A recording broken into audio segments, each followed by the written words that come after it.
Namaste, everyone. Welcome to a very special episode of the Bharatvaarta podcast, where we discuss how the Indian media is evolving and more specifically this phenomenon of podcasting that all the three of us that you see on the screen are guilty of.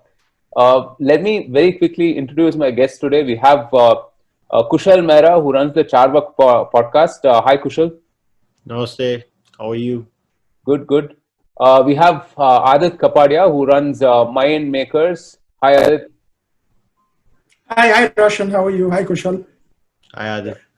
So together, the both of them run one of the most popular podcasts in India. So thanks so much for being on the show, guys. And I think this is my secret mission to find out the things that you guys that have been working for you guys and that we can do. So anyway, so let's get started with how it all began. Kushal, you want to take this first? Why did you start Charwock podcast?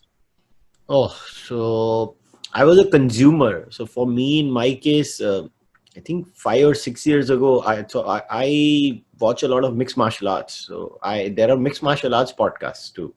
So I used to listen to this, and I was just surfing through YouTube, and I accidentally came across a discussion, which was a very calm and very long form discussion, which was.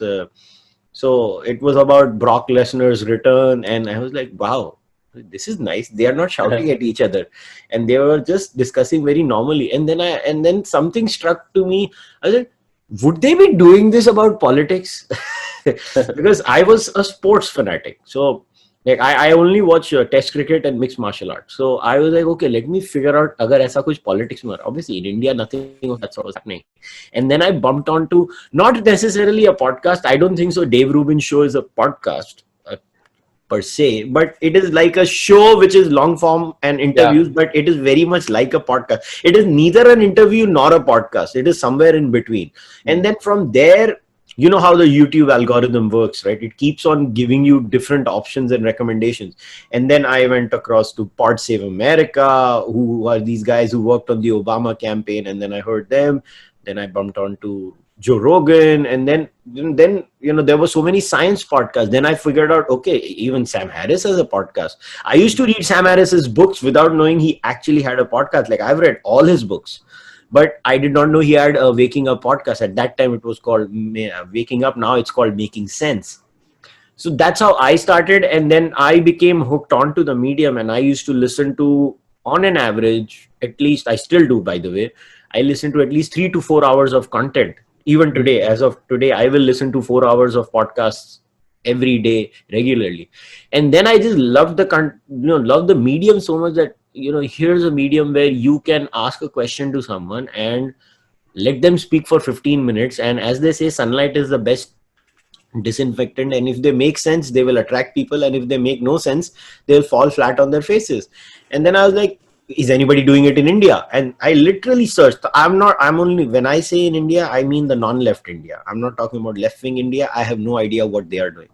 So in the non-left, nobody was doing it. Literally, no one was doing it. And then I was like, okay, chalo chalu karte hain.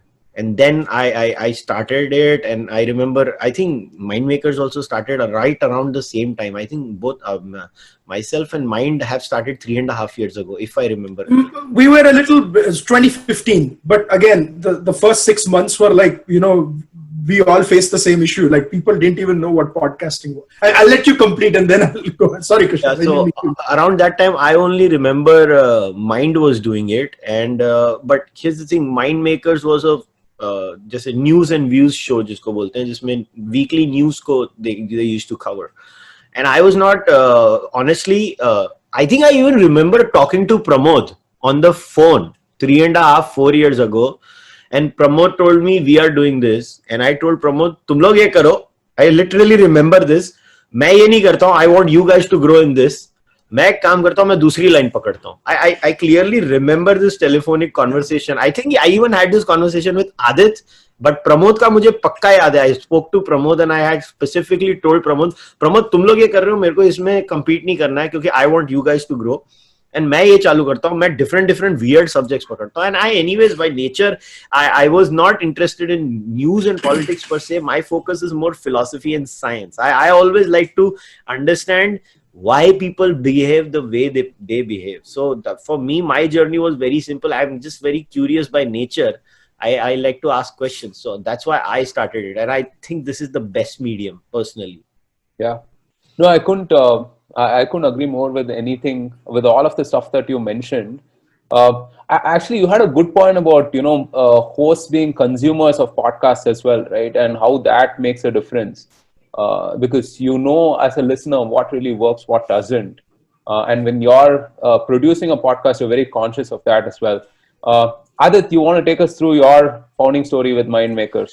Yeah, so it's interesting. I think all of us who are doing podcasts will have one similar thing, that we started becoming consumers first and sort of liked the format, right? So Yeah. like Kushal said that he followed certain things. One of my first podcasts I listened to was the Gap Fest that Slate does. It's dominated by the left of center in America, but their concept was, 2 or 3 regular contributors with one guest here or there, and they take up about 4 or 5 news topics of the week pertaining to US and sort of dissect it and have a freewheeling conversation. So my journey was, I remember ringing up Pramod and Sunanda first time, and then, we were discussing, and first of all, people were like, what the hell is a podcast, right?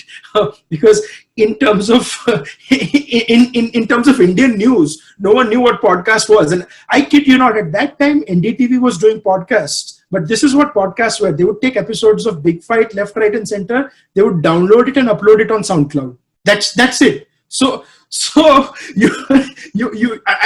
I just tried to listen, and they're like, here you are seeing the visuals of so and so, and I'm like, what the hell, guys? This is a podcast, right? So that is the biggest sort of challenge, how to differentiate between that. So my journey was about 2014 end was when we tried recording one, but I remember our first episode was on the Charlie Hebdo attacks, what happened in Paris. So I think Jan 2015 or something we started.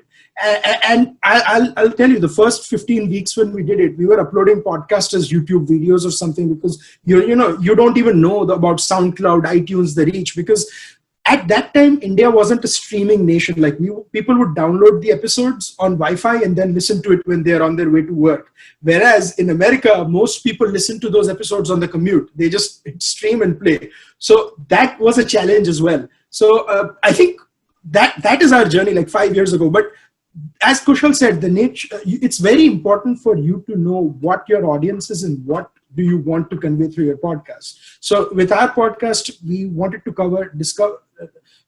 talk about news and politics of the day, and then probably have a segment where we also talk about non-political stuff, where we do something like the recommendations. Because I felt in the non-left space, it's very important to also talk about books, films, and stuff that we don't talk about, and keep the discussion a little lighthearted. Like, बहुत serious बात भी नहीं करनी है यार. After a serious discussion, we can talk about books and films also.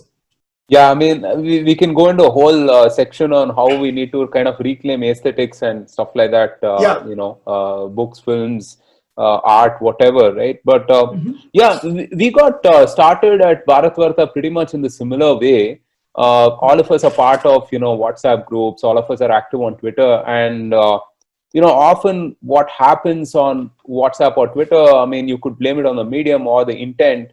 It always degenerates into like hopeless one-upmanship, right? I mean, you have a series of curt replies and series of like gotcha kind of back and forth that happens. And I really found that there was sincerity lacking, and I found that in myself. I mean, I'm not trying to say that I was like golden and everyone else was being an asshole, but I really saw that in myself, right? And it was sort of a waking up moment for me, and I was like, hey, I mean, do I want to have these kind of discussions? And if yes, I mean, is this the best way to have those discussions, So I literally exited a couple of groups that I was part of, and I really thought about it. And, it so happened that, Ashish and Srivatsa and the others were thinking around those lines as well. So what we wanted to do was have long form discussions, like Kushal was mentioning, let someone talk for 10 or 15 minutes. Let their best views come forth, right? I mean, even if you have views that are opposing to that person, you want that person's best views out there, so you really know whether you're tested or not, right? You don't want to put the person on a spot and then really, I mean, do that whole "Hey, I'm better than you" kind of a thing. It really is not about that. In fact, I mean, so we had Sanjay Jha on the podcast recently, and obviously he said a lot of things that I could contest with. But then, I mean, I just gave him a patient hearing and I think he was thrilled as well, because it's a good change from the newsrooms of Arnab and whatever. So yeah, so awesome that all of us got started. Kushal, I want to come to you and I want to talk to you about one of the things that you mentioned early to me, which is that if it's less than 45 minutes, is it really a podcast even? Right? I think we were having this discussion on DM discussion. DM discussion on podcast. All good discussions happened on DMs. Right. So we were discussing podcast lengths and so on, and I mean, actually we sort of A/B tested a few of these, and we realized that the longer the better, right? So what are some of the things that you've noticed? Okay, so I'm gonna come off like an asshole, but I am one. But so here's the thing: you should never create content keeping, in my view, this is my view, keeping in the viewer in mind. Then you will never be happy. So when I was telling you, if you remember, I was like, if your aim of podcasting has to be, I want to unpack the multiple layers of the onion, that is the discussion of the day. You cannot unpack the multiple layers of the onion of the discussion of the day until and unless you do not have 45 minutes at least 45 minutes. Yeah. The longer, in fact, in my case, I have now started experimenting with the new series that I've started, which is Shastrarth. I have now started with the 2.5 hour experimentation now, but I'm not putting it on audio because I'm like, audio pe abhi tak log prepared nahi hai hamare. But my podcast length is never less than 1 hour or 50 minutes or 55 minutes. And here are my reasons for that. Anybody who wants to seriously engage with a topic will at least branch into minimum 3 or 4 byways, right? There is a main thought bubble, and below that thought bubble, there will be at least 3 or 4 sub-branches. It's a rabbit hole of rabbit holes, actually. Yeah. So if you want to at least get into minimum of 3 thought, sub thoughts under the, so under the macro, there are at least 3 micro thoughts. You will have to give at least 20 minutes to unpack each micro segment. So my whole target has always been, I want to unpack at least 3 subcategories of the main category that I want to approach. And I'm going to have to take a lot of, exits into areas where, because not everybody, so you have to understand, I don't want to sound rude, but a lot of people who do come on our podcast also, they are also not used to speaking for such a long time. Now they are getting used to it because, Aadit has got it. I have got it. Sham Sharma has been doing it. You guys are doing. Now they're getting used to that. See, even speaking for a long time, सिर्फ बतियाना नहीं होता है, मतलब sensible बतियाना होता है. You have to speak sense also. So now our folks are realizing कि मैं ज़्यादा बोलूँगा भी नहीं. In fact, I've noticed with some people I've heard on other podcasts, they're like 5 minute से ज़्यादा मैं नहीं बोलना ना, क्योंकि अगर मैं 7वें मिनट तक बोलूँगा, then I don't have content.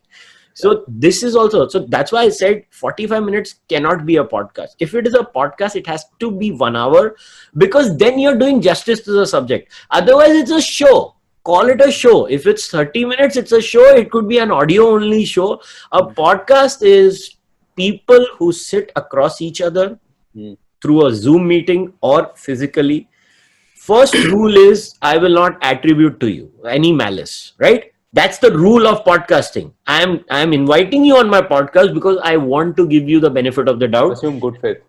In good faith. Yeah. That's the first rule of podcasting. That's actually not the first rule of interviewing anymore. Interviews are all about attributing malice and, that gotcha moment. Podcasting is the opposite. Podcasting is not about gotcha. Podcasting is about, okay, you seem to make these points on maybe social media or wherever on news channels. Now come here. Explain them to me in detail.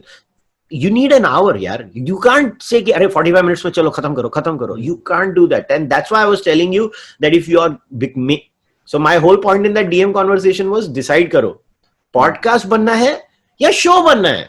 There is nothing wrong in being a show. I think there is a huge value in these shows also. But if you guys want to become a podcast, stop listening to those Twitter users who say, "Arey, 1 hour is too long." You tell them, "Arey, tum 2 आधे घंटे में सुन लेना." So I'll give 2 points here, right? The first feedback what we got when we started the podcast was exactly what Kushal was saying was no one has more than 30 minutes. Don't talk more than 30 minutes, right? That just means that person doesn't have more than 30 minutes, and that's fair enough, right?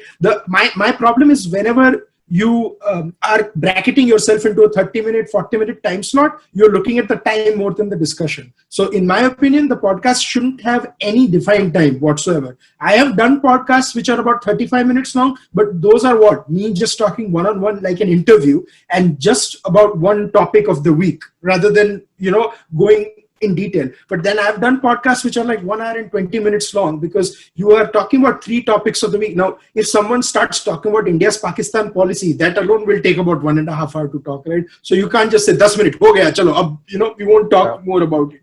So I think that is sort of the challenge. But the other challenge that we also have to face is that people are getting used to interviews where the interviewer is being like sort of the judge, or like the prosecuting lawyer.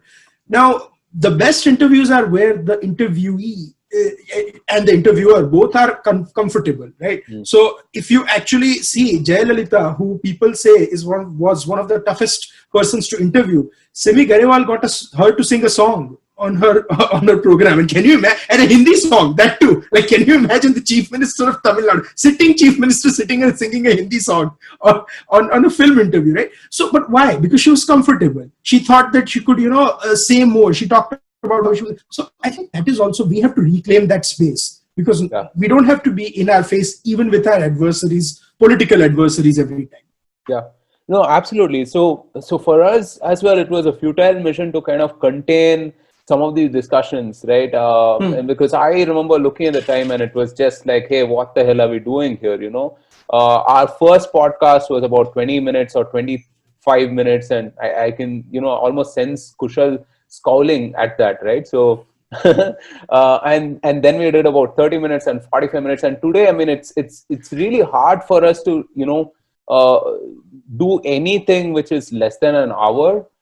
In fact, some of our better podcasts are like, what I have noticed is that it's consistently over 75 minutes or, close to 90 minutes actually, because, it's just a rabbit hole of rabbit holes, right? I mean, there's just so many threads you can unpack on anything, like virtually when anything. You're not looking at the time, that means you've done a good podcast. When you're looking at the time, that means the conversation is boring. Exactly. And I've realized as well that people are kind of starved of good content, right? I mean, I used to look at, so I'm a big fan of Joe Rogan, and I used to look at his podcast and wonder who the hell listens to 2.5 hours of content, right? And I found myself listening to it all the time, and I guess there are enough people who are sort of similar, I suppose, who appreciate like good in-depth discussion on a topic and not just headlines and news flashes and so on and so forth. So a lot of the podcast also depends on the kind of guests that you have, right? I want to talk to you guys about the best guest experience that you guys have had. Kushal, let's start with you. Who are 1, 2, or 3 of the best guests that you've had, and if you could take us through why that is the case. Well, that's so tough, but I enjoy every guest that comes on the podcast because my rule is I don't invite anyone unless I don't want to talk to them. My rule is only one. I am interested in talking to them. I don't care if anybody else watches it or not. I'm very, very cutthroat and selfish that way. But yeah, for me, it was a particularly great moment to talk to Michael Shermer because I grew up reading Michael Shermer. So I clearly remember going to Canada, and at that time I did not know what Michael Shermer was. I'm talking about the year 2000, 2001. And in the university, there was this guy. I remember this Gora who had come and told me, "Arey, you should read this book." I was like, "What's this book?" It was just, why do people believe weird things? And I was like, okay, I'll read it. And I remember reading it and I was hooked onto that book. I was like, wow, what a man. And then since that day, I was reading his books and his articles. He used to have a regular weekly column in the Scientific American for years. think he just stopped last year, Michael Shermer. So to me, talking to him was an amazing experience. But I'll tell you what I am enjoying the most these days. It's not the guest per se, but I've just started this new series which I call Shastrarth. So what I'm doing in that is I am basically picking up the thorny issues nobody wants to talk about in the non-left. I'm talking about caste. I'm talking about misogyny. Like, there is this trope in the non-left ki we are a garden of roses. Hurry, everybody is holding hands. The quintessential Sagarika Ghosh tweet. Like, even the non-left has that, romanticized version of India and India's past. And I was like, I've had enough of it. Like, let me be the first one. Anyways, I'm disliked because I'm a disbeliever by most people. Because I'm a disbeliever. So I was like, abhi ho to gaya hu kharab, to kam se kam shuru hi kar deta hu. So what I am enjoying per se the most now, but at an individual level, is I think this series, especially like recently I did this series where Jaisai Deepak and Nikhil Mehra had come. I mean, both are people who I know personally. Both are people I have a lot of respect for. But the way both of them actually debated CAA and NRC, and for me, the victory was when a lot of people emailed me personally and told me, "Yeah, thank you for getting Nikhil on.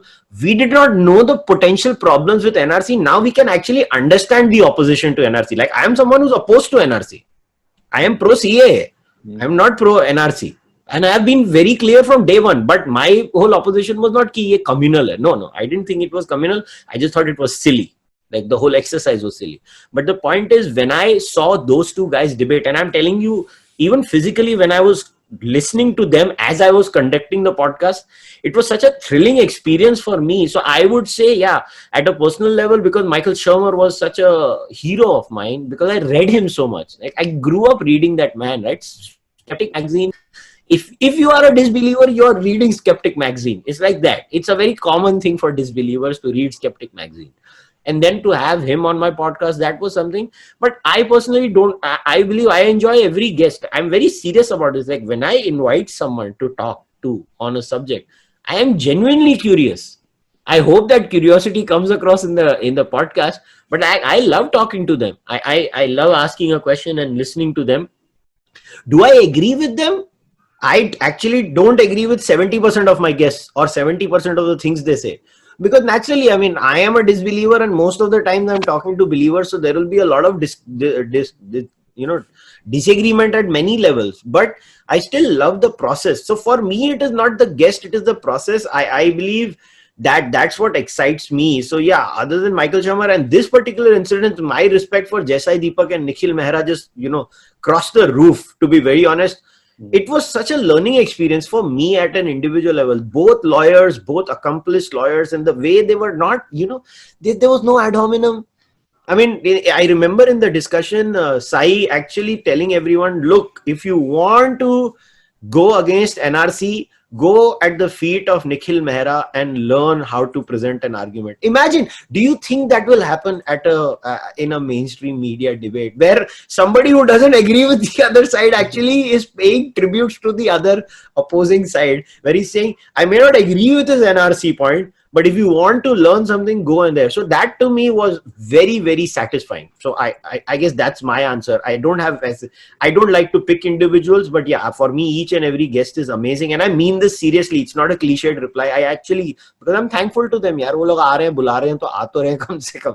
So for me, it's like that. But yeah, there have been many hero moments where, like in Shermer or many people who have come on the podcast, that you look up to them and then you shoot them an email.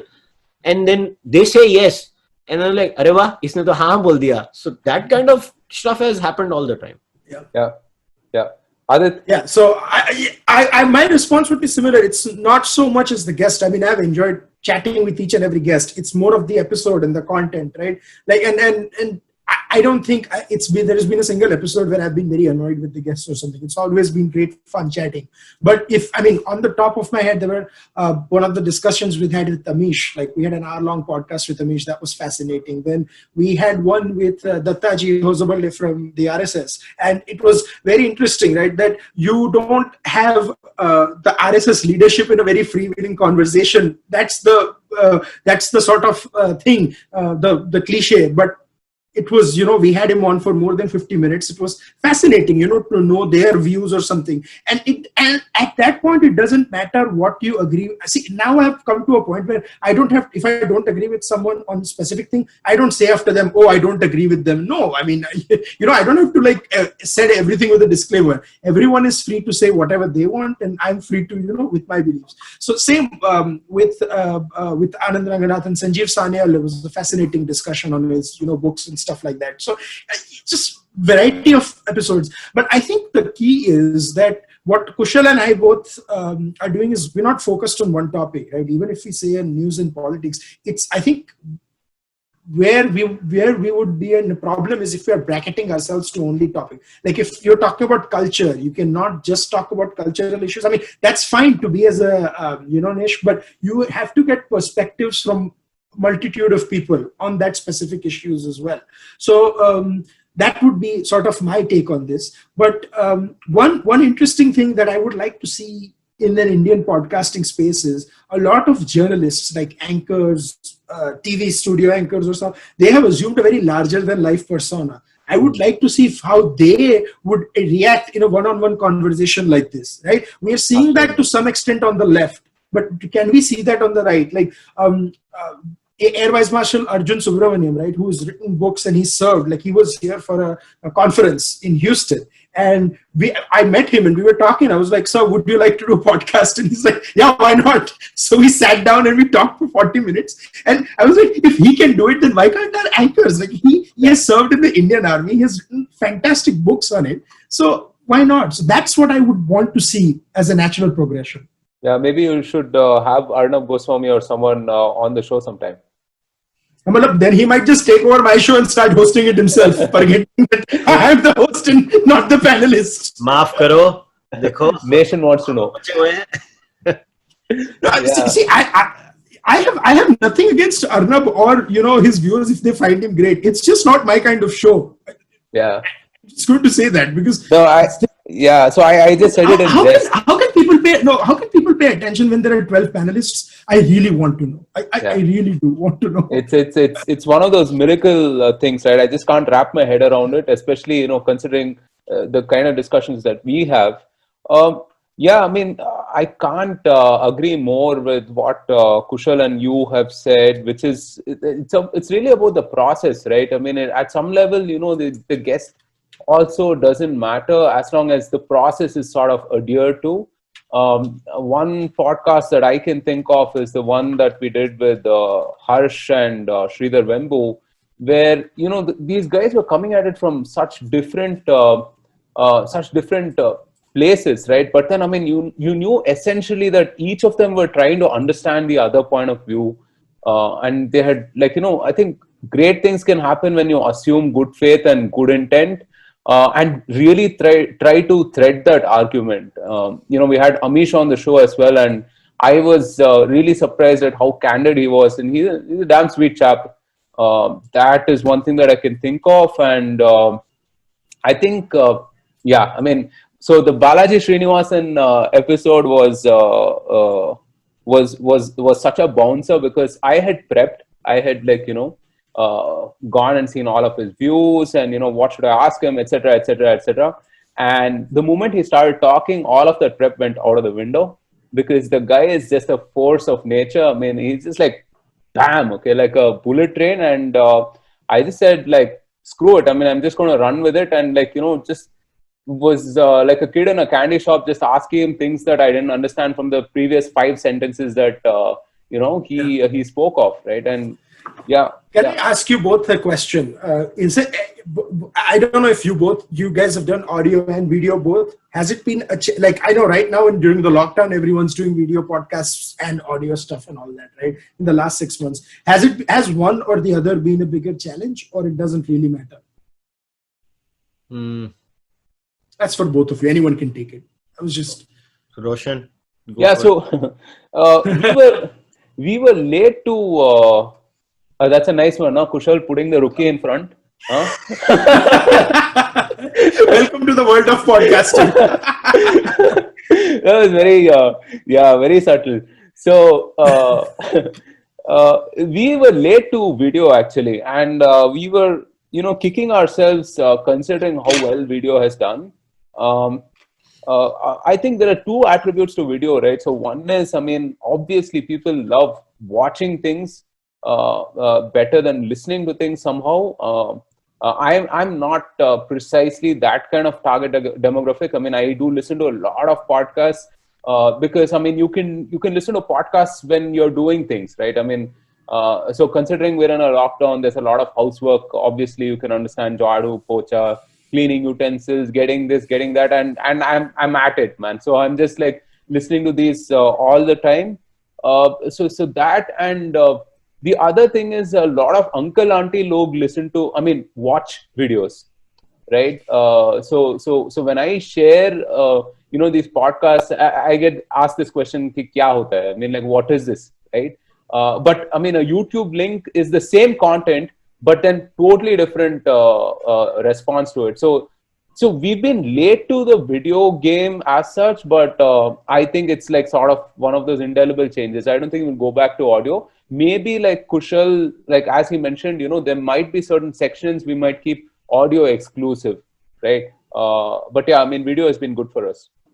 Yeah, in my case, it was very different. I'm being very honest. I do every show video now. If you ask me, Kushal, what will you prefer? I will go back to audio in happiness. I'll tell you why. So when it's video, I can't stretch my legs, go back aram se, and put the mic wherever I want to, and then leave it on the side and talk. That's the problem. On the video, I have to look at this camera all the time, arrange this virtual screen, make sure what is happening here or there. Look, I do a lot of live streams. It is so annoying because I'm looking at the camera, then I'm looking at the live comments, I'm looking at everything. If I had no video option, I would have been sitting my ass down, doing whatever I want to, and going at it aram se. So, but what happened was I used to be an audio only podcast for the first year and a half. I used to only do audio. It was so nice. I could stretch aram se and do what I want to do when I was recording the podcast. But then everybody's like, Bhaiya, aap hai na video karo. And then finally I had to give in because I got so many emails. I was like, Bhaiya, aap video kar. Haan, mere baap mein theek hai, main video karta hu. And then I started doing video. Personally, I know the podcast has grown bigger since it has gone video. I know that. I still resist the idea of doing video while I do video reluctantly. I personally I don't watch video podcasts. Like Rogan, I just listen to Rogan on Spotify or Stitcher or whatever, man. I use Stitcher right now. So I just listen to podcasts on Stitcher. I don't want to look at their faces. I want to listen to their content because to me the content matters. Uski shakal dekh ke kya karunga? No, I'll give you an example, Kushal. Like Bill Maher show, right? If it's going on my TV, there is a segment called New Rules that I watch on TV because he does it with videos. But before that, there is a 3-4 person panel discussion. I'm always doing something around the house and it's playing on my TV, but it's almost like an audio experience for me. Like where and I think the podcasting in US, I think it's never going to go on video for the simple reason that most consumers do it on the way to work or coming back to work. Now that it hasn't happened in the last 6 months, that's why everyone is doing on video. But once it resumes again after the COVID, you're going to see the audio space. That is why Spotify is probably as big as, like, if you're talking about phones, Spotify is as big as YouTube, if not more, because of, the people that stream video and stuff. And one thing is in India, when you talk about the uncles and aunties who've started listening to videos, and WhatsApp and YouTube has not changed that. One thing has changed it. It's called Jio. Yeah. Everyone got a Jio phone and started streaming stuff. And they're like, why the hell should I listen to it on radio? I can watch the video on YouTube. And literally that's how, like, 2017 is when I was in India. When I got married, I took like 2 or 3 back-to-back trips to India. In middle of that Jio revolution that had started, I came back a year and or 2 years later, 2.5. It had completely transformed the space. So that, in my opinion, is what changed it in Jio. Like in WhatsApp now, you don't have to like listen to audios. First, WhatsApp people would forward audio files. Now everyone sends YouTube links. So that is the big difference. अरे यार simple है ना, अभी data मिल गया ना मुकेश भाई का, so everybody is like, why should I download audio? I will see video. वसूलना है. Indians are very cost conscious. They have to make every वसूली of every penny. See, imagine, I don't know if you went through this process. I actually have a question for Aadit because he's the old podcaster. So when you guys used to upload on SoundCloud, did you get requests like, "Arey wave file li MP3 file dalo, mera data waste hota hai"? No, we got response, and they would not put as public comments, sir, because log dekhenge, right? So I used to have this direct messages on सब कि भाई आप HD में क्यों record करते हो? Standard में डालो ना, download होने में 1 घंटा लगता है. And so I didn't even have that thing. Like when the file is post-processed, my tech team knows we are just saving it as HD file because you want the best sound quality. And so then I started making all my links downloadable. So these guys could download it on Wi-Fi and then play it or using the SoundCloud app. But what has happened is, because we started as an audio-only podcast, that now when we do video podcasts and don't upload the file, I mean, yesterday I did a video-only podcast and I was going to upload the file on SoundCloud. And I got messages saying, "Aap bhul gaye SoundCloud walo ko. We are your subscribers on SoundCloud and iTunes. Why don't you put that?" So now, even though if we go to YouTube podcast, I almost have to put the videos up on iTunes and SoundCloud, because those are the old listeners who actually sit and give us 1 hour of their time. The 1,000 smart listeners, what Kushal was talking about. So I don't want to lose them. So for me, it's not even an option anymore. Dono karna padega. Yeah, pretty much, I think. One of the things that I was really curious to ask you guys as well, and I think it's come up a few times, is the differences between, let's say, mainstream media and what we're trying to do, right? I mean, it's so apparent, but then, I mean, maybe it will help to articulate these differences. So the question is for either of you. I mean, first of all, we can listen to what we are doing at normal volume. You don't have to reduce or increase the volume. So, because एक channel को देखो तो बढ़ाना पड़ता है, फिर flip करो तो कम करना पड़ता है. But I think the biggest issue is we are not looking it from a political perspective or a ideological perspective or some other perspective, because we don't have to depend on advertisers or people ringing us up saying "Aisa kyun bola," vice versa, things like that. We are solely catering to what we believe in and what the listeners want. So that sort of thing has changed. And sometimes and I think the main thing is the feedback mechanism, right? They can write to us, they can comment on our streams, they can email us. That is completely different from mainstream media, where the guys who are doing the shows are still quite inaccessible. And also the topics, right? Now Kushal is doing a 2.5 hour show in this latest podcast series. We're doing like 1.5 hour. Which channel is going to give us the time to do that? Right? They'll say, "Acha, ye nahi chalega, ye edit kar do, wo edit kar do." And we really don't want to. So the medium gives us the freedom to talk whatever we want and for however long we want. Yeah. That would be my 2 cents. Yeah, and one of the things that I've realized is I need not have a perspective on some of the things that I talk about, right? I mean, so yesterday we did a podcast on NEP, and I hadn't made up my mind one way or another, right? About whether it's good or bad. I mean, I'm just like listening to the arguments for and against and whatever, right? I'm just listening to people unpack those things. I mean, I think that is also a key difference. The fact that we don't necessarily have to subscribe to a point of view as such, because I think a lot of media is in the activism business. It's very easy from the hashtags to kind of tell which way they want to sort of project something or the other, right? And in that sense, I mean, I think there's a lack of intellectual honesty and sincerity in whatever people are trying. Because also, I mean, it's a difficult thing, man. I mean, I think we don't have to be the Salman Khans of our podcast, where we beat up the villain, romance the girl, and do everything, in the podcast. we can be an active participant in the debate, or an innocent bystander who wants to learn from what the 2 other people are debating. Fantastic. Yeah, I mean, I could not have put it better. Yeah, I mean, I'm just a bystander on most of the podcasts, right? I mean, obviously, because I have like people who are way smarter than me on the podcast, and I'm just trying to listen, right? But also I think the media business itself is such a bitch. I mean, it's like I can't imagine running a media business, right? And also the fact that we don't necessarily depend on this for our livelihood, and we're not in it for the monies per se. frees us up to do things that, let's say, a normal journalist or a channel might stay away from. Yeah. But you know what? I want to add something over here that I get the point. But the key difference between, I think, what has now become mainstream media and the rest is the intent of the producer of content. The intent of the mainstream media ideally should have been reportage, that this happened at this spot, and now you guys can make up your mind. At some point that changed, right? I mean, I don't remember when. I think it was the NDTV era, whatever, when you started having perspectives. It changed with NDTV. Yeah. So the news reportage has now transformed into opinion making, where they sit on the high pedestal and they tell you what should be and what should not be.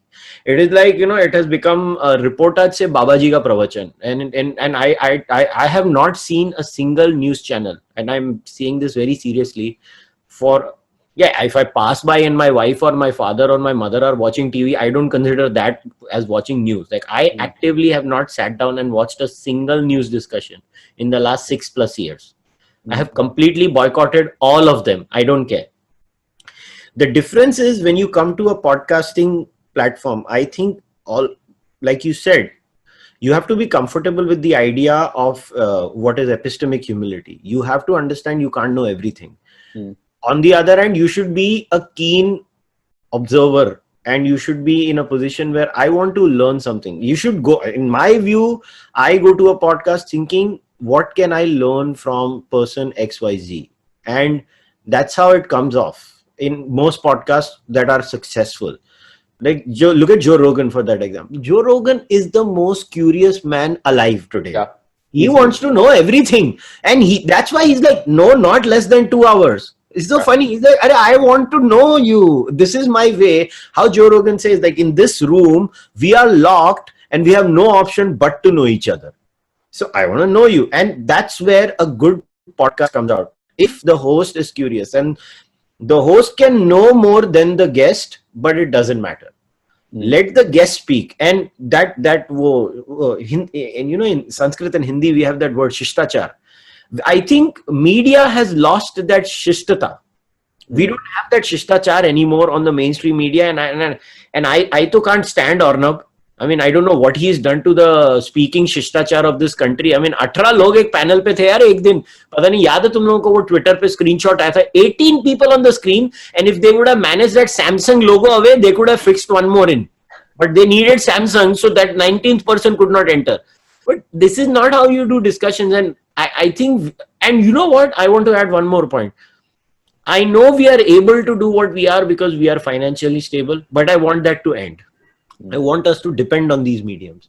When we depend on these mediums to run our houses, we will generate even more content and we will do even better work. In fact, that is something I am waiting for it to happen. I want me to depend on this as a livelihood. That should be the ultimate goal. It's that's actually a fantastic point, because consistency wahi se aati hai, the discipline and consistency. I mean, we are all reasonably consistent in how long we do the episodes, but I know there have been times where I have not been as consistent as I should be, ideally. Or if I was dependent, I mean, if my bread and butter depended on this, you bet I would be there, right? But what Kushal said about news, media, and panelists, right? Let's talk about election day discussions, right? Election day discussions, you cannot watch some channels because they have become insanity, like in terms of shouting. Like last time, there was like the 2019 Lok Sabha going on, and Arnab had declared Sunny Leon as the winner in Gurdaspur. And then, like, he's like, Sunny Deol. Sunny Deol. I mean, I was like, ye kya hai? Yeah. Like, no, I really want to know what sort of a faux pas on election day compels you to say Sunny Leon instead of Sunny Deol. Right? It's a very special mind. It's a very special mind that you can control those two realities. Yeah, so that's the thing. And then if you go on NDTV, ऐसा लगता है किसी चौथे पे आके बैठ गए हो. All these uncles are singing like almost like, Ram bhajans at like four volumes, saying, oh, हमारे ज़माने में तो हम, ballot paper का wait करते थे 2.5 दिन. I'm like, yeah, but there has to be something in middle, right? I mean, if you saw N. Ram on election day, my favoriteest thing was to see N. Ram and Sagarika Ghosh. because Enram had sort of a danger. He was in the studio for the first time and he was so terrified that BJP won 300 seats. And Sagarika was okay till BJP started doing well in Bengal. And then she just went on another tangent. So, but this is the thing, right? Like, how do we bring the balance? Like, can we have an election day discussion with only 6 to 7 people, where three or four are actually journalists who know the length and breadth of the country, who know like what constituency means what, and not just read out tweets from the iPad. Yeah. Okay, so say that. So that is the balance, and that's what media discussions have become nowadays. Yeah. And I actually, I want to add one more point here to what Aadit said. It is very important that we stop taking ourselves so seriously. We should learn to have some fun. So I'll give you an example of what Sham Sharma and I try to do on a weekly basis. So what we do is we have a 1 hour and 30-minute show where we cover all the news in the week. We only have a segment for the first 45 minutes where we are serious. After that, my job and Sham's job in the whole week is find out all the weird things that have happened throughout the week, and literally funny, hilarious, cringy things. And all we do is we share it with the audience and the live viewers. And obviously Sham's channel is quite big, right? So Sham has a lot of live viewership also. So we try to entertain them. Like Sham and I are laughing weekly on the show. We are laughing incessantly. Our heads are bobbling all over the place. We are going out of camera focus all the time. But that's the aim. We want to have fun. And surprisingly enough, we have such a huge number of people now. If we don't do that show 1 week, Sham will get bombarded with emails. He's like, "Kya kar rahe ho aap aur Kushal bhaiya nahi aa rahe ho, aap log chalu karo." But that's the whole point. News anchors have started taking themselves too seriously. Yeah. I mean, this is the Sarin's words, THKBC. No, it happens. It happens when you put yourself on a pedestal, right? I mean, as you mentioned, it's become a Babaji ka pravachan right now, where the person. But that is why I call it the Salman Khan show. Do you see Salman Khan doing any one wrong thing on screen in his movie? He's always the perfect hero, right? I mean, वो बाहर जो भी करता है वो screen पे तो perfect ही है. Like वो छेड़ता भी नहीं अलग. So that is what I'm saying. This is the phenomenon. Like they want to be this epitome of perfection, right? But I mean, you cannot, like, that's not who we are. The reason why people like podcasts and YouTube videos are because people are being humans on them and not some weird sort of personality, right? The irreverence अगर चला गया तो podcasting छोड़ दो भाई. Yeah.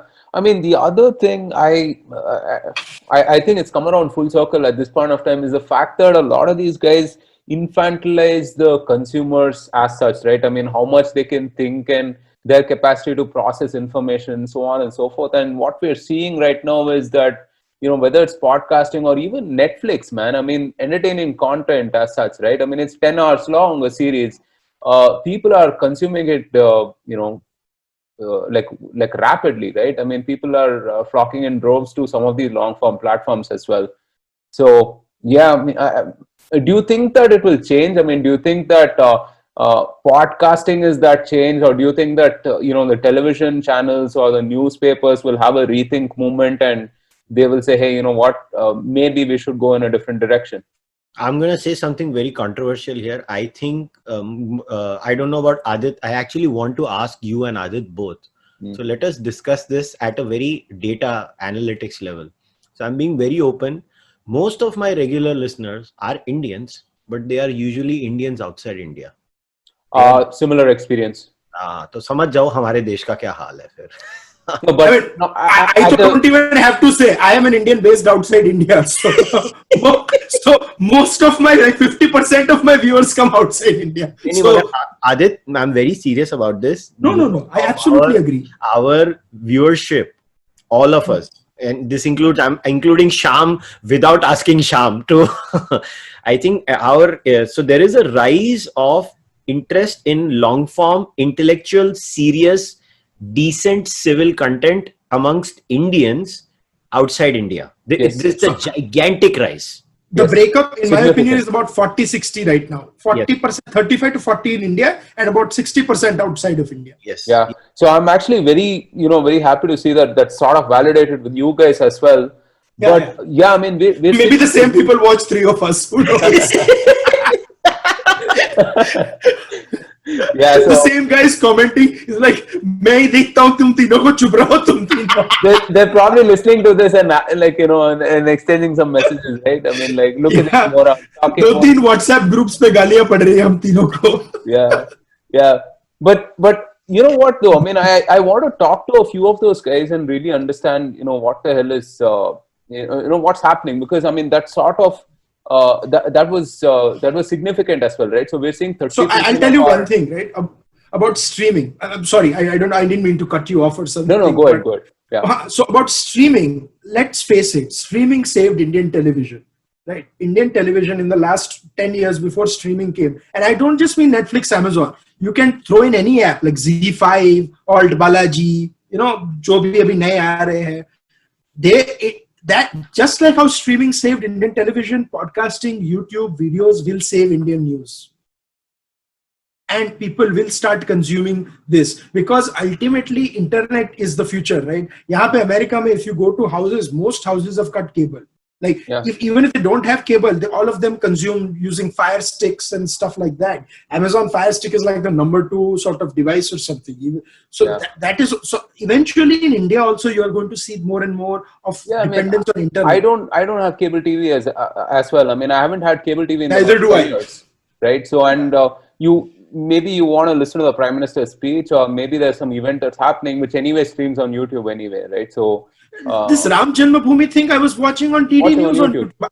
I tried watching a couple of channels and they were doing their own commentary on top of DD commentary. और ऐसा लग रहा था कि audio track चल रहे हैं and I'm like sitting like an idiot. So I just turned all of it and I watched DD National. I just have one question for Aadit. Aadit, you're such a huge sports fan. तो sports के channel भी बंद कर दिए? No, so sports में क्या होता है अमेरिका में? The best thing is football comes free to air. And you have the Fire TV recast. And for cricket के channels है मेरे. Like I have the Hotstar app and then I have the Willow thing. Yeah, Willow TV तो रखा ही होगा. I was like, Aadit Kapadia not watching cricket is blasphemous. Yeah, exactly. Today morning only I was watching Pakistan England. But that now even Indian channels in America have switched to Sling, which is like an online sort of thing. You stream it using internet. So it is like probably about 1/10 of what you would pay for cable. So it's very interesting what is happening. So in our house, I'll tell you, we have 3 television sets. Mom and dad have all the channels subscribed that they want to watch, primarily news and ikka dukka channel hoenge. In my room, there are all the HD sports channels that are subscribed. Everything else, even if free, is shut. Like I have not even subscribed to Republic when it is free. I have not clicked that button for Republic also. So other than sports, nothing. I only watch Netflix, Prime and Hotstar. Yeah, I mean, we're past the point of programmed content, right? I mean, I don't know. I think we still belong to that generation which had 2 channels at one point of time, right? Where you switched between DD and DD Metro and like prayed like hell that, you know, at least one of them had some semi entertaining stuff. And I don't know how many of, I don't know if either of you, like, you know, caught the last 5-10 minutes of... The comedian Raju Srivastav had a very wonderful take on this. He's like, आप DD का जब चालू करो तो वो छोटे-छोटे गोले आते थे, ऐसा लगता था टीवी में 1 किलो साबुदाना छोड़ दिया है किसी ने, right? वो रिसेप्शन में, and then you had to go and say कि भाई ऊपर चेक करो एंटीना पे कौवा तो नहीं बैठा. And he said कि till about 2000 वो कौवे बाकी के घर में उड़ गए और डीडी के स्टूडियो पे अभी भी बैठे थे. So you should put in all these other channels. So yes, I do. I remember having those TVs with knobs, right? Like you used to have like those 12 or 13 channels, and you would only see the first 12 that the cable wala is showing you. So it was very interesting. Yeah, I mean, I remember like, you know, laboring through a couple of you know, weather forecasts and whatever, right? I mean, just waiting for something. We've come a long way. We've really come a long way since then in terms of, you know, what kind of content we can choose and so on. I want to talk about ecosystem. I mean, we're past an hour. Good time to exit the podcast.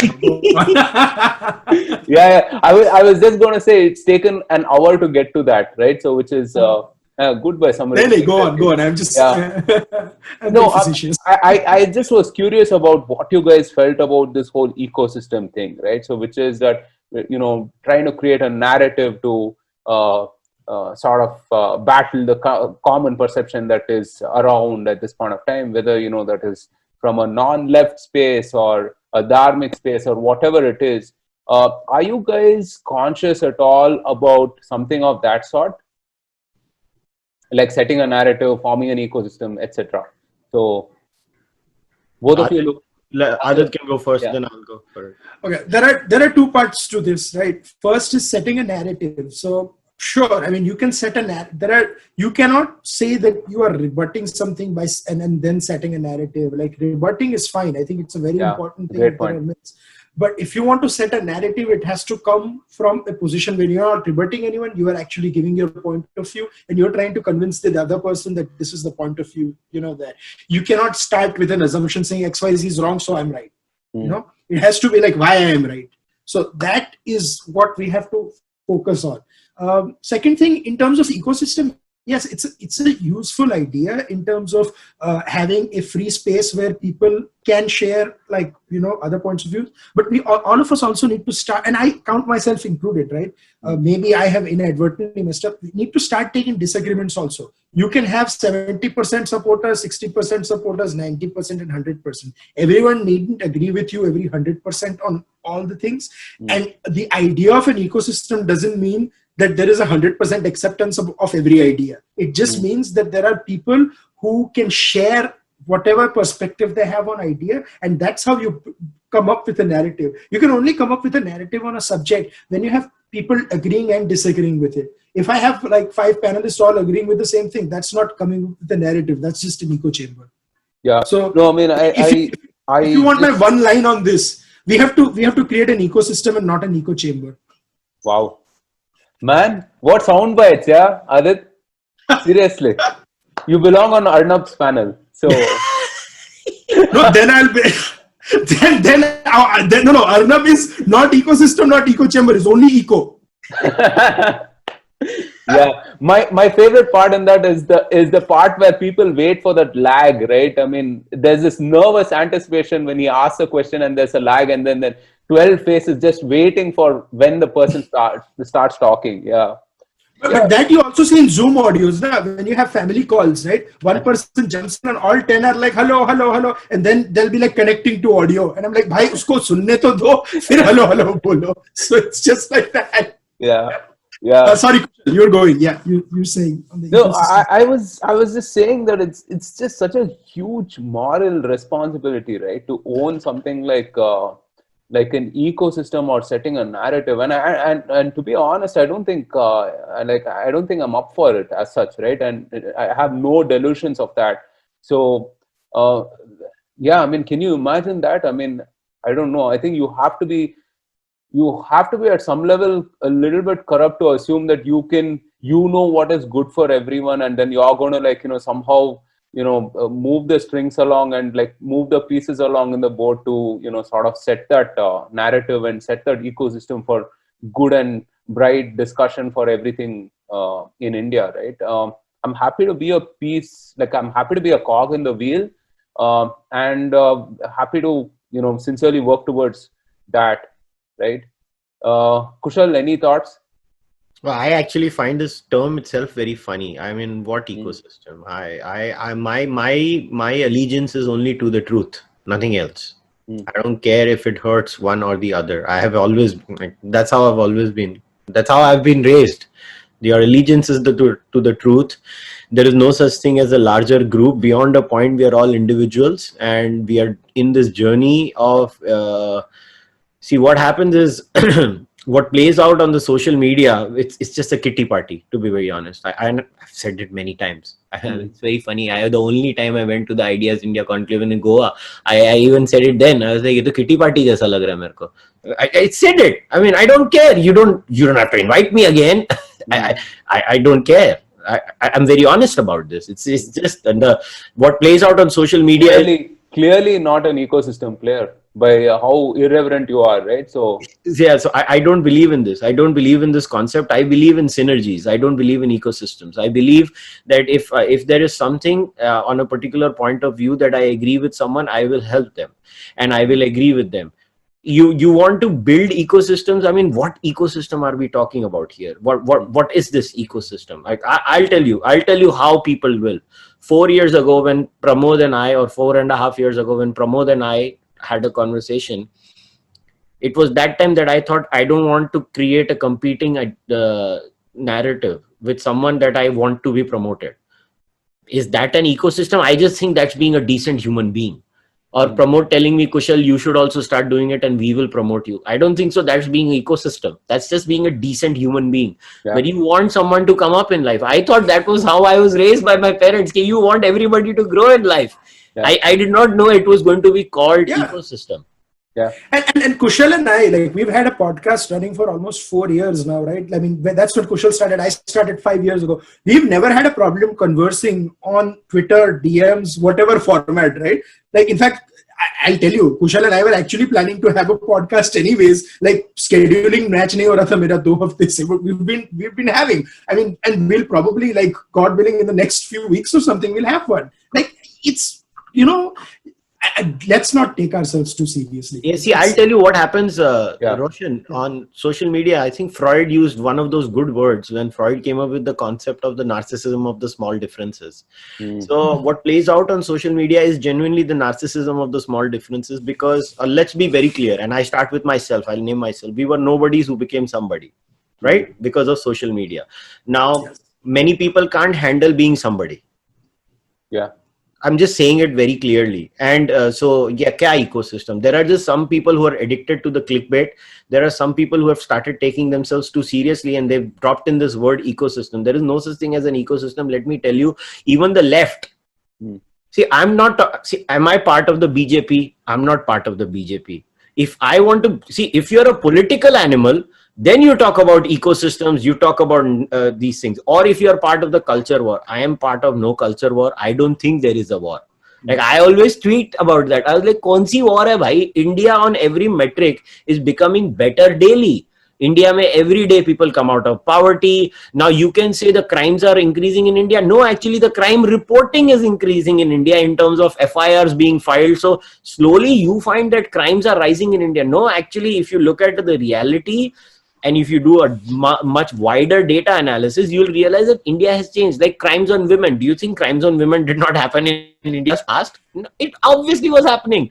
There was no way to report it. So I think the ecosystem word is beaten to the pulp. I don't need to be a part of an ecosystem to see when a Mamata Banerjee is trying to muzzle the voice of Op India. It's just immoral. I have to stand up for it irrespective of what. See, my whole thing is that if in challenging the left, I become the left, ye kaisa system hai? I don't want to become like the left where it is like a closed group, no outsiders involved. I know as a disbeliever, the one thing that used to turn me off the most about religions, especially Abrahamic religions, was this groupism and group mentality. Like, I hate group mentality. I believe, like, if tomorrow there is somebody on the left who's a decent human being, what am I supposed to do? Not talk to them now? Ecosystem. Are kai ka ecosystem? And then there'll be people using words like tum mole hai. Abe kai ka mole yaar? No, and I really want to ask this question. A lot of people have siblings who have like political allegiances which go across party lines, right? Like, so what do you do with that? Like, I mean, there are, so I can give about at least 10 examples right now that of one sibling that I absolutely don't agree with, and the other sibling I continuously read about, like Kapil Sibal and Kaval Sibal. Let me just give you an example. I mean, Kapil Sibal, some of the things he comes up with are crazy, but Kaval Sibal's, I mean, his foreign policies, his pieces on, especially on Pakistan, are fantastic. So what do you do, right? Yeah, so it's also about how you identify with that person, right? I mean, I think it's just I don't know. I find it slightly, should I say, surprising that people sort of like, who is Aadit or who is Kushal or who is Roshan? I mean. Sure, I mean, they have certain views, they hold certain views, and, you know, who they are is sort of like, you know, subject to some of those views as well. But then, I mean, each of us is an individual as well, right? And each of us can be a good friend, a good father, a good husband, whatever, right? I mean, so this separation in that sense is something that, you know, I've tried to consciously strive towards, because, hey, I mean, I'm a writer, I'm a musician, and I work in tech, right? Now, if you know any of these spaces, right? Yeah. We are they're not from the line of thinking that I have, and you know, it just so happens that, you know, it's taken 33 years for me to sort of arrive at the sort of perspectives that I have, right? Yeah. And for you to sort of assume in about something I write in a tweet or from few words that I say that I am this person, sort of you know, diminishes the experiences that I've had to result in this person, right? And despite or because of having whatever views that I have, I could be a good person. I could actually be a good friend to you, right? But 95% of their Twitter persona is all a show. Like, not you, I mean projection. people in general. It's projection, I mean, man. Yeah, it is projection. It's what Kushal said earlier, right? See, beyond a point, you're beholden to a certain personality, and let's be honest. I mean, neither of us is like, you know. I mean, all of us are susceptible to that as well. In fact, I mean, I find myself checking myself, you know, at some points of time when I want to say something as well. But there's a very interesting Thomas Sowell quote that I keep recollecting, right? I mean, when it goes back to the original question that you asked. I mean, you have, you know, brothers, friends, whatever on the on, you know, either sides of the political spectrum. I think Thomas Sowell said something around the lines of every right wing or every conservative person can sympathize with someone on the left because he or she has been on that side of the spectrum at some point in his life, but no left-wing person can really understand how any good person can be right-wing, right? Something to that. I sorry, I butchered that quote, but something to that effect, right? I mean, certainly all of us have traversed the political spectrum, but you do find that, you know, some people have just not sort of explored the other realms of political thought as such. And one question on this to both of you, which is that, and I think Kushal, you might you know, be aptly suited to answer this. I find that political thought itself is the lowest level of abstraction, right? There's so many levels above that you can think about an issue, because I really find political thought as a mode of action, right? For example, I mean, I really like wish people thought about things in a more philosophical manner, right? Between rights and wrongs in a philosophical manner, between consequences in a philosophical manner, right? And I find, like, you know, that we sort of default to the lowest level of abstraction, which is the political thought as such. Any views on that, Kushal? Well, it's very simple. You have to realize that people people have convinced themselves, right? It's very easy to be, I don't know, I'm trying to say this, whatever. It's very easy to be stupid. I don't know how else to put it. No, to have a cut and dry answer, basically. That's essentially what you're saying. To have a cookie cutter answer for something. It's very easy to do that. And to, you know, imagine looking at me at my Twitter persona where I'm pretty much trolling people all day long. That's all I do on Twitter. I just troll people. Mera kaam kandi lagana hai. I just literally go and play Narad Muni everywhere, and then everybody is fighting, and I'm looking at like the Joker where the bombs are blasting. And I'm just walking around like a crazy man. I just have fun on Twitter. But this is a very important question, and this is why I believe, and this is where you can say, Are kya Kushal, don't take yourself so seriously, but we should take this seriously. This is where podcasting has had such a huge role to play in American and Western society. All the sensible, intellectual stuff that you're talking about has actually gone to podcasting. Social media has been reduced to your base level tribal instinct where they go, Are tu aisa. Either you're on this point or you're that. So imagine on a daily basis, you know, I'm used to it, again, being a disbeliever and being all over the place. Like, I never shy away from the fact that I'm pro reservations. I never shy away from the fact that I'm for absolute laissez-faire capitalism. Yes, I am. Now, where do you bracket me as an individual? Am I left wing? Am I right wing? What am I? I am, and I don't shy away. I have my arguments. I have built those arguments based on first principles, considering Indian social realities. Now, the No, problem is... just a quick point on that, right? I mean, I think if you're any sort of a reasonable person, then you can't have a descriptor for yourself. Because what are you going to say? I mean, like, I'm sure you hold 3 or 4 thoughts that should not be together, that cannot be together. Right. Yeah. And you see, I mean, whether you call yourself libertarian, this, that, whatever, you see that with any reasonable person, I mean, it's sort of antithetical to all of the thoughts that they have, right? I mean, sorry, go ahead, please. So when it comes to political thought, right? Political thought is basically based on hacking onto your tribal instincts.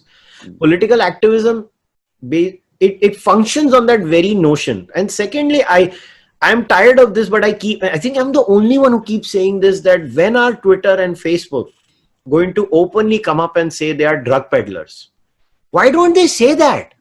I mean, see, I am a Charsi, I'm willing to accept it. Bhai, tu ye to accept kar le ki tu drugs bech raha hai.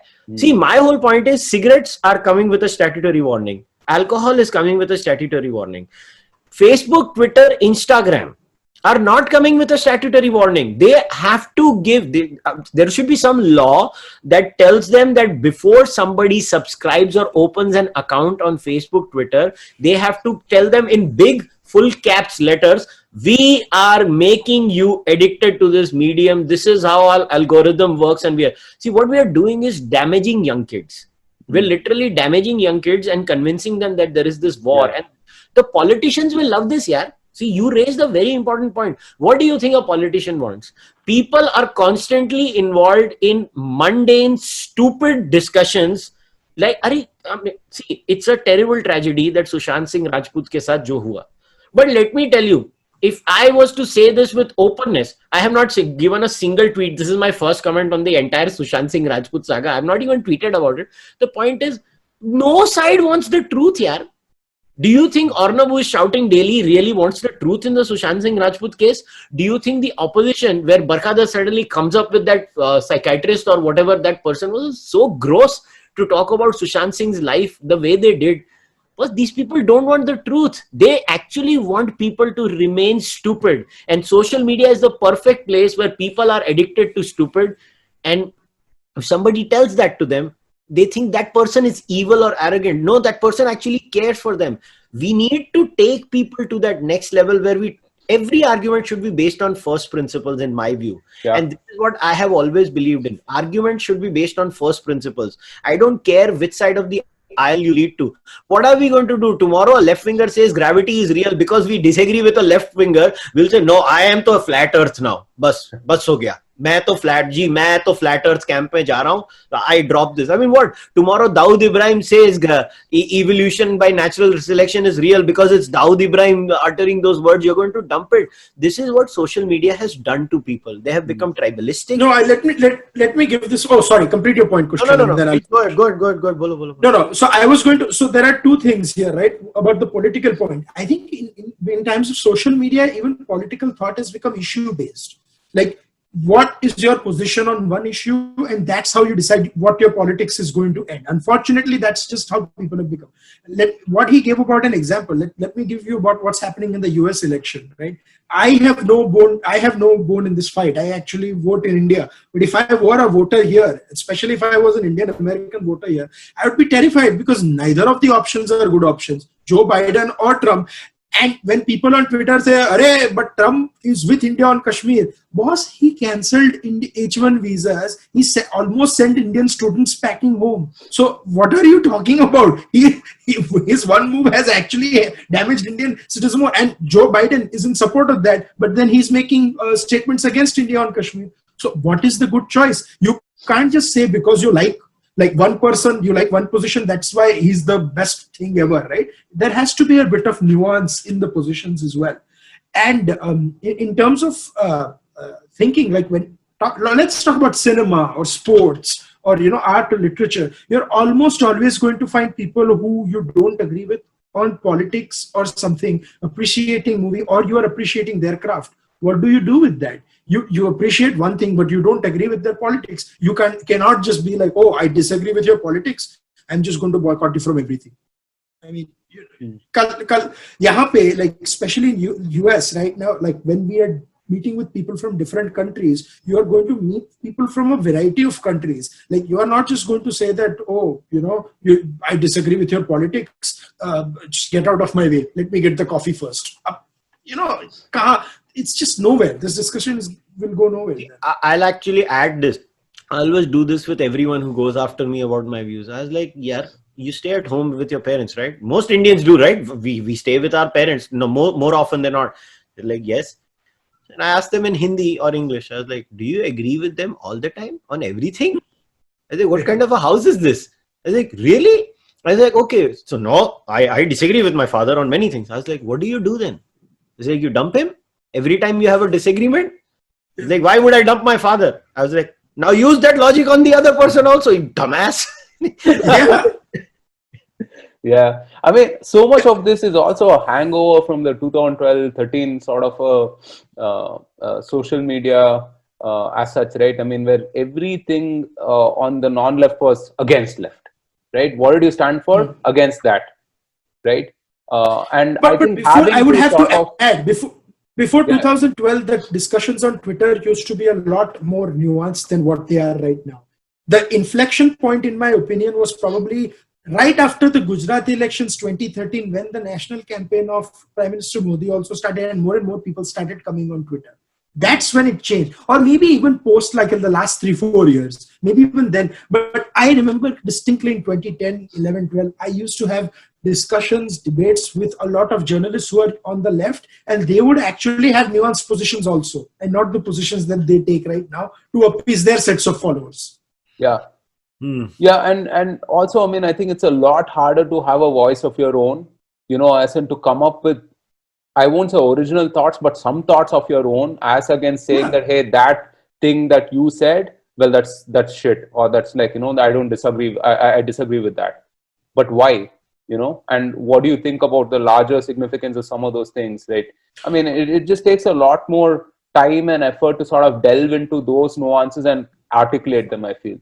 Right. And the tone you use, right? If someone has said something stupid, I'm like, hey boss, this is ridiculous. You don't say, hey moron, look, this is stupid. All caps. Yeah, all caps. I'm like, so it's also the tone. I'm like, hey, this is ridiculous. Like, what are you talking about? I think the greatest use of all caps is by the great Donald Trump. What the hell? Law and order. No, I like the last two. Yeah, exactly. So I was going to say that, right? Not good or something of that sort. I love the last one or two words that he uses. It's almost like that emphasis to make that point. It's amazing. He is the most entertaining politician right now in the world on Twitter. Absolutely. I don't think anyone else can even come close. And Absolutely. That is why when people say that Shashi Tharoor tried his own special on Amazon Prime, boss, if he really wants to get as funny as Trump, he'll have to up his ridiculousness quotient even more. He's getting there very slowly. Yesterday, I saw a tweet from him that said, like, Prime Minister Modi said 130 crores. 130 crores. 8.0045 crores. Like, yeah. The best funny ones are the unintentionally funny ones. Seriously. Yeah. I mean, and from people who take themselves very seriously. क्योंकि उनको भी नहीं पता है कि उनकी लोग ले रहे हैं नीचे comments में. Yeah. So for me, if I see a stupid tweet, I don't respond to him. I actually just go to the comments, get myself a glass of whatever drink I want to have at that point, and laugh at it. Yeah. No, I mean, and the fact that I don't know, we find this compulsive urge to respond to everything and engage with everything, right? Which is another very sort of a social media era attribute, I find. You don't have to, man. I mean, you don't have to respond or engage. Possibly if you pass it through that qualifying criteria, whether they have good faith, whether this is useful for you to in any way, whether you learn anything or whatever, right? You won't engage with 80% of the replies you get on Twitter because it's absolute garbage, and all you're doing is like spending precious time and energy replying to someone who is possibly, getting a drink and whatever, shit posting, right? Roshan, I have to add one thing because we just talked about Trump. I actually just looked at his last tweet that he tweeted 10 hours ago, right? And he retweeted it just now. He said something on Joe Biden and the economy, and then the economy was suddenly in all caps, right? At the end, and then he said big crash, like in all caps. And I was like, he's like, Joe Biden will do this, and he will mess up the economy, big crash. I'm like, it's just ridiculous. Man, hilarious. Okay, so I wanted to also talk to you guys about what Balaji Srinivasan has been saying for a while, right? Which is that every person, every company, every entity as such will start having to be a media or a broadcasting, will have to start taking on that media and broadcasting and narrative setting responsibilities himself or herself or itself, right? And his point is fairly simple. His point is that, hey, there's no, I mean, you have endless leverage with distribution, right? You can say something readily without someone being the arbiter of truth and falsehood or whatever, to a large extent. Perhaps, I don't think such a leverage has ever existed ever before, right?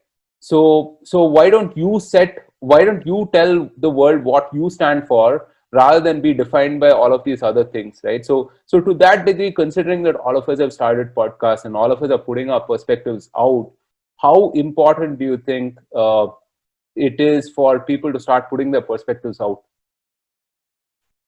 I think it's good. You democratize the discourse. I think the future of journalism, in my view, lies like this, where originally they used to have these big giant news organizations who had these journalists on their payroll. They would go and report and tell us what happened, and now they have morphed into people who don't do that, and they just keep giving us opinions. So the market for actual reportage has opened. So I believe Tim Pool is the model that everybody is going to follow. I'm sure you guys know who Tim Pool is, so I don't need to tell people.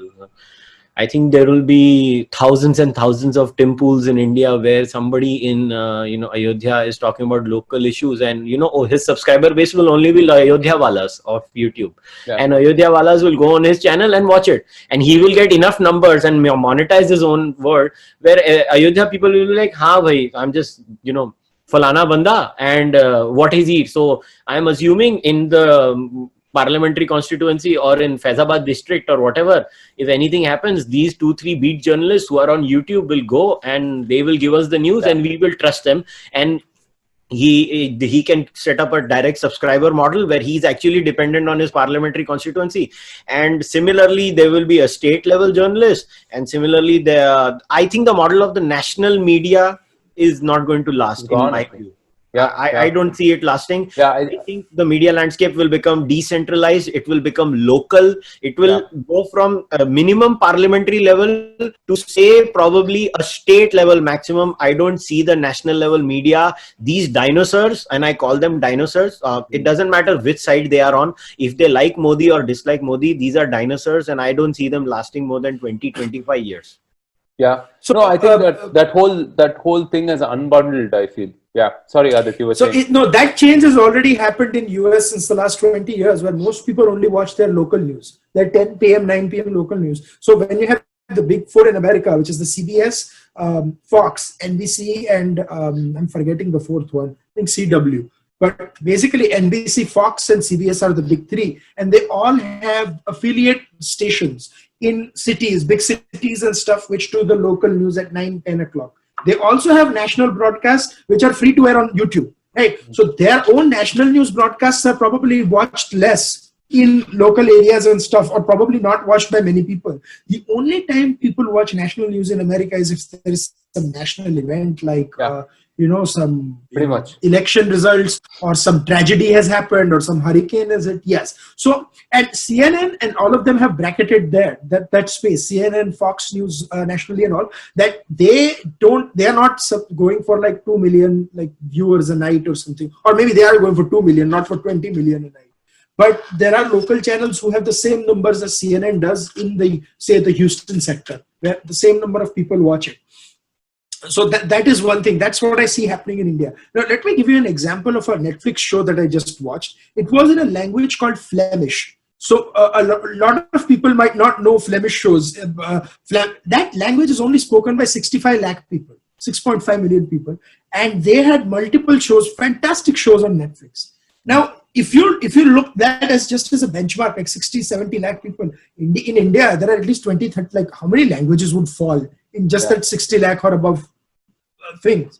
right? I mean, Gujarati, Marathi, Telugu are all spoken by crores of people. So there is so much potential in terms of news, entertainment, and other things like sporting things in a very localized format on YouTube and stuff like that.